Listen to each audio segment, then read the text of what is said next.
どうも、ベトナム在住の内津です。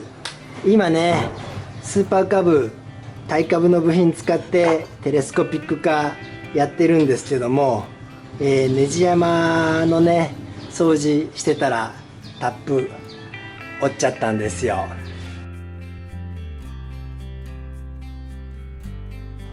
これね、閉める時じゃなくって硬いなと思って戻す、開ける時にね割ってるんで、ちょっと困難かもしれないんですけども、外していきたいと思います。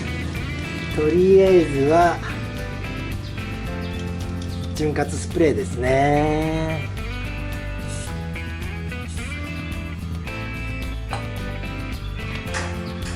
このタップの材質ってすごい硬い上に脆いんですよね。普通のねボルトだったら真ん中にドリルで穴開けて、逆なんていうんですかね、折れたやつ外す部品がありますよね。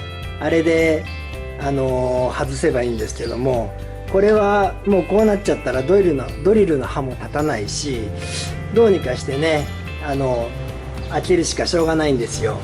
ただ今回幸運なのはね、案外まだ上に残ってるんで、どうにかなるんじゃないかなと思ってます。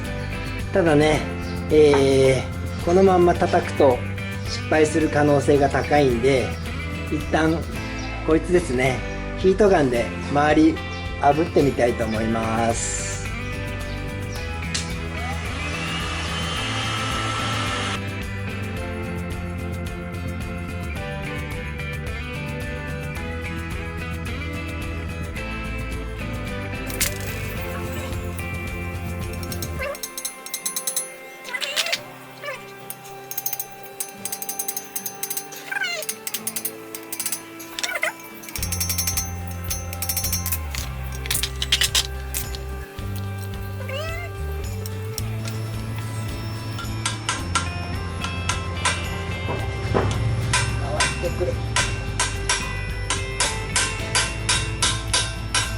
割れたか。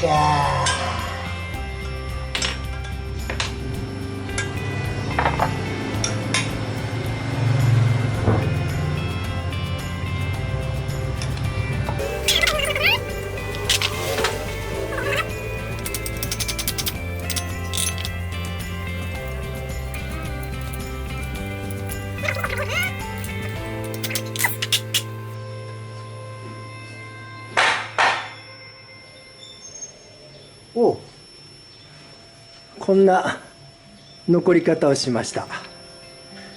これなら逆にいけるかもしれない。中で割っちゃえばいいんですよね。いけるかな。ちっちゃいやつやな。これで、お、いったいった、いけましたよ。取れた取れた。オッケーやね。ちょっと想定してた外し方と違いますけども、外れました。さあこれで再開できますね。これね外せたので、もう一回タップ切りで掃除しておきます。ただね、深追いして壊してしまったら元も子もないので、優しくね、優しく、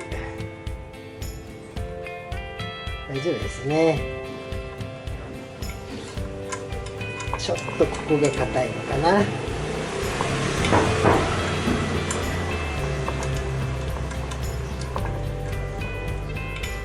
もうね深追いせずやめておきます。今回の動画はね、正しいやり方というか、たまたま、折れたものが外せた動画になります。それでは。